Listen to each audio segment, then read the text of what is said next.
Hi అందరికీ. ఆ సాయంత్రం వేళ గుడికి వెళ్ళి తన మనసులోని బాధను దేవుడితో మొరపెట్టుకుని ఇంటికి తిరిగి వచ్చిన ఆమని ఇంటి అరుగు మీద దీర్ఘంగా ఆలోచిస్తూ కూర్చున్న భర్త ఆనందరావుతో, ఏవండి అంటూ, ఇప్పుడే మా చిన్నాన్నగారు ఫోన్ చేశారు అంది. తన మాటలు అర్థం కాని ఆనందరావు ఆమె వైపు ప్రశ్నార్థకంగా చూడడం గమనించిన ఆమని, అదేనండి, ఆస్ట్రేలియాలో ఉంటున్నారే మా సుబ్రహ్మణ్యం చిన్నాన్న సులోచన పిన్ని, వాళ్ళు చాలా రోజుల తర్వాత ఈ మధ్యనే ఊర్లోకి వచ్చారు. వాళ్ళకి మన మధు గురించి తెలిసినట్టుంది. రేపు మన ఇంటికి వస్తామని ఫోన్ చేశారు అంటూ లోపలికి వెళ్ళిన ఆమని మొహంలో తన కష్టం తీరబోతుంది అన్న ఆనందం తొంగి చూసినట్టుగా అనిపించింది ఆనందరావుకి. ఆనందరావు ఆమని దంపతులది మధ్యతరగతి కుటుంబం.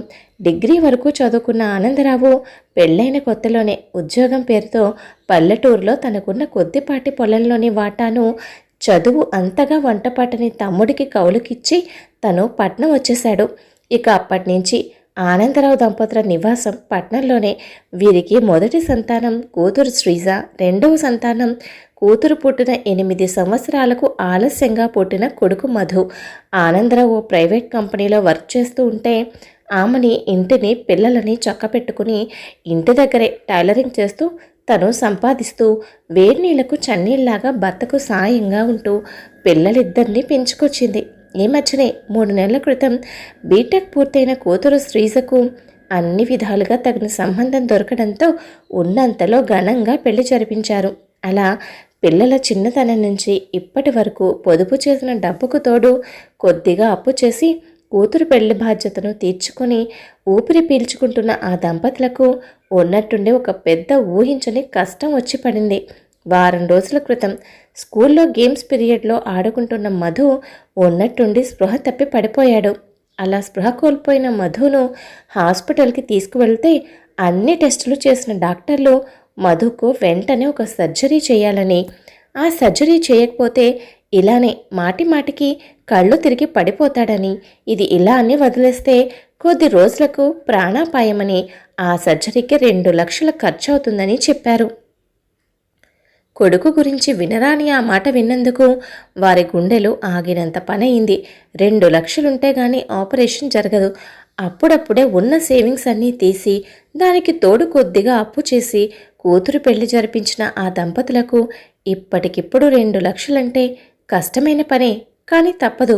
తమ కొడుకు ప్రాణానికి సంబంధించిన విషయం ఆనందరావు కింద మీద పడి తెలిసిన వాళ్ళందరి దగ్గర తలా కాస్త అప్పు అడిగి 1,00,000 రూపాయలు జమ చేశాడు. మరో 1,00,000కు ఏం చేయాలో అర్థం కాక ఆలోచనలో పడ్డారు భార్యాభర్తలు ఇద్దరు. కనీసం ఆమన్ నగలున్నా ఈ గండం గట్టెక్కేవారు, కానీ అవి అప్పటికే పెళ్లి ఖర్చుల కోసం గోల్డ్ లోన్లో ఉన్నాయి. దాంతో డబ్బు ఎలా ఏర్పాటు చేయాలా అని సతమతమవుతున్నారు భార్యాభర్తలు. వంటగదిలో నుంచి కాఫీ కప్పుతో వచ్చిన ఆమెని భర్తకి కాఫీ అందిస్తూ, మీరు ఇంకేం భయపడకండి, ఏ ఆలోచనలు లేకుండా హాయిగా ఈ వేడివేడి కాఫీ తాగండి, మీ చిరాకంతా ఎగిరిపోతుంది అంటున్న భార్య వైపు కాఫీ కప్పు అందుకుంటూ అర్థం కానట్టుగా చూశాడు. ఏంటి, ఇంతకుముందు వరకు మీకన్నా ఎక్కువ టెన్షన్ పడిన నేను ఇప్పుడు ఇంత ధీమాగా మాట్లాడుతున్నాను ఏంటా అని చూస్తున్నారా? చెప్పాను కదండి, ఇందాక మా ఆస్ట్రేలియా చిన్నాన్న రేపు మన ఇంటికి వస్తున్నట్టు ఫోన్ చేసి చెప్పారని. అందుకే నా ధీమా. మా చిన్నాన్న వాళ్ళు విదేశాల్లో బాగా సంపాదించారండి. వాళ్ళు చాలా చారిటీలకి బోలెడిస్తూ ఉంటారని విన్నాను. అలాంటిది మన మధు గురించి విషయం తెలిసి వారిని చూడడానికి వస్తున్న వాళ్ళు మనల్ని ఈ కష్టంలో ఆదుకోకుండా ఉంటారా ఏంటి? ఏం చెప్తున్నాను చూడండి, మన మధు ఆపరేషన్కి తక్కువైన 1,00,000 రూపాయలు మా చిన్నాన్న ఖచ్చితంగా సర్దుతారు చూడండి అంటూ ధీమాగా చెప్పింది. అంత ధీమాగా చెప్పిన భార్య మాటలు వింటున్న ఆనందరావుకు కాస్త ధైర్యం వచ్చింది. అమ్మయ్య అనుకుని కాస్త ఊపిరి పీల్చుకున్న తర్వాత భర్త చేతికి కిరాణా సరుకుల లిస్ట్ ఇచ్చి తీసుకురమ్మంది ఆమని. భార్య ఇచ్చిన కిరాణా సరుకుల లిస్టుకి తన దగ్గరున్న డబ్బు సరిపోక షాపులో అరువు పెట్టి మరీ మొత్తం సరుకులు తెచ్చాడు ఆనందరావు. మర్నాడు ఉదయం ఆమని తెల్లవారుజామునే లేచి రాక వాళ్ళ చిన్నాన్న కుటుంబం ఆస్ట్రేలియా నుంచి వస్తున్నారని, వాళ్ళు ఏమాత్రం ఇబ్బంది పడకూడదని ఇంటిని మొత్తం శుభ్రం చేసి నీట్గా సర్దిపెట్టి వంట పనిలో పడింది. ఉదయం 11 గంటలకల్లా ఆస్ట్రేలియా బంధువులు గుమ్మల్లో వాలిపోయారు. వారొచ్చేసరికి డైనింగ్ టేబుల్లో పులిహోర, బొబ్బట్లు, మష్రూమ్ కర్రీ, పన్నీర్ కర్రీ, పూర్ణం బూరెలు, పాయసం వంటి గుమగుమలాడే తెలుగింటి సంప్రదాయ వంటలతో నింపేసింది.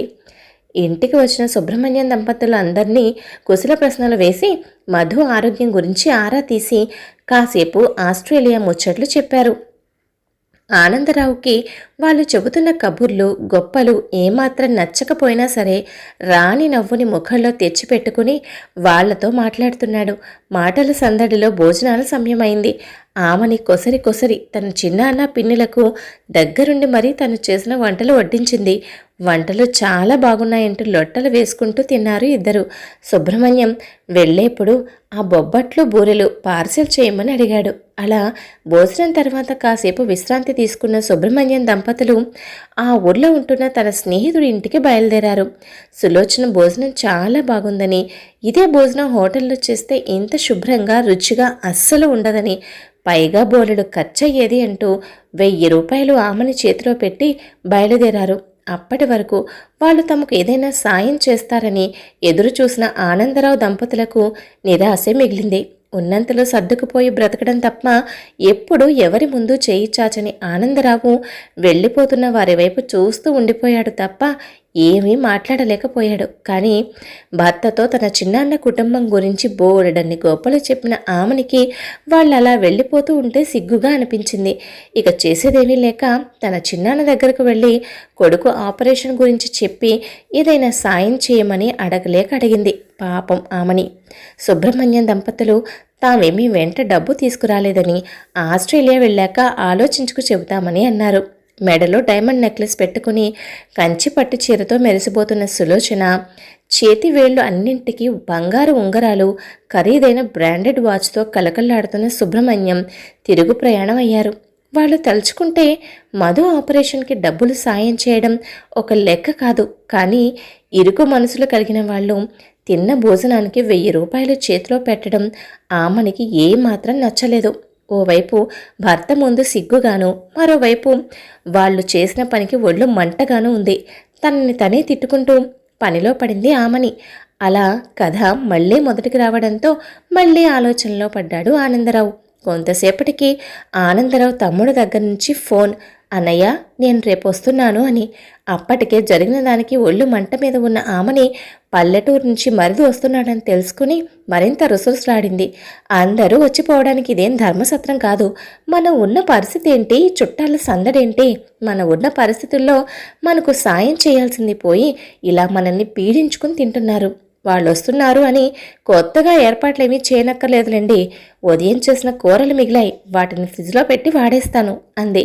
ఎప్పుడో 15 సంవత్సరాల క్రితం పిల్లలు సరదా పడుతున్నారని పట్నం వచ్చిన తమ్ముడు కుటుంబానికి భార్య చేసిన మర్యాదకి వాళ్ళు ఇన్ని సంవత్సరాల్లో మళ్ళీ ఇక్కడికి రాలేదు.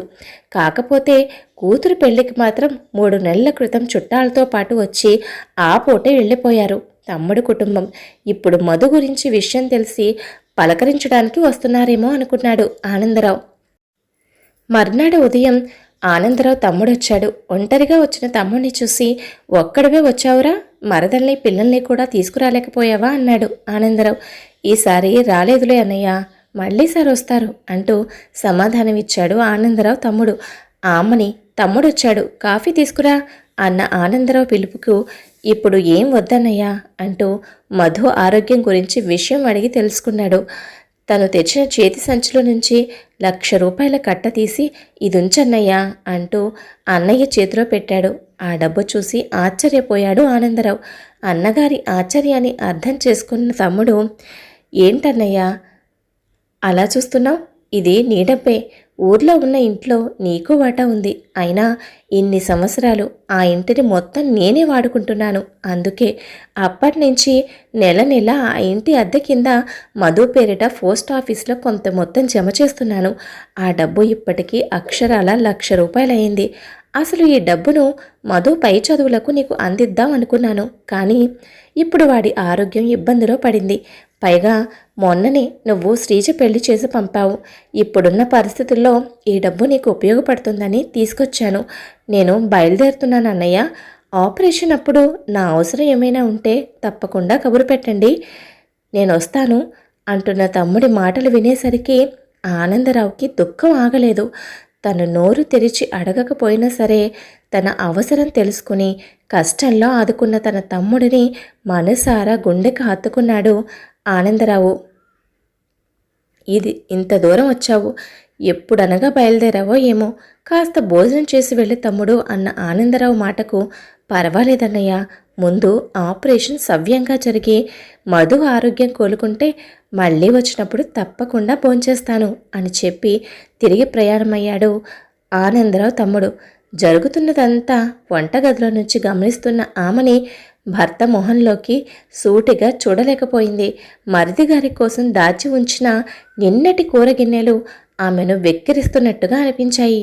ఎంతో సాయం చేస్తారని ఊహించుకుని ఎన్నో మర్యాదలు చేసిన వాళ్ళు మొండి చేయి చూపిస్తే ఇంటికి రావడమే అడ్డు అనుకున్న మనిషి అనుకోని విధంగా ఆపద నుంచి గట్టెక్కించాడు. మొత్తానికి మధు ఆపరేషన్ సక్సెస్ఫుల్గా పూర్తయి ఆరోగ్యంగా ఇంటికి తిరిగొచ్చాడు. జరిగిన సంఘటనల తర్వాత ఆమని దంపతులకు అసలైన బంధువులు ఎవరో తెలిసొచ్చింది. పండుగలు పబ్బాలకు వీళ్ళు ఊరు వెళ్ళి రావడం, అప్పుడప్పుడు వాళ్ళు వచ్చి ఇక్కడ ఉండి వెళ్ళడం మొదలైంది. అలా మనకు వచ్చిన కష్టాలే మనకు అసలైన ఆప్తులను బంధువులను పరిచయం చేస్తాయి కాదంటారా? కథ విన్నారు కదండి. కథపై మీ అభిప్రాయాన్ని తప్పకుండా కామెంట్ చేయండి. మరొక మంచి కథతో మళ్ళీ కలుద్దాం. ఉంటాను మరి.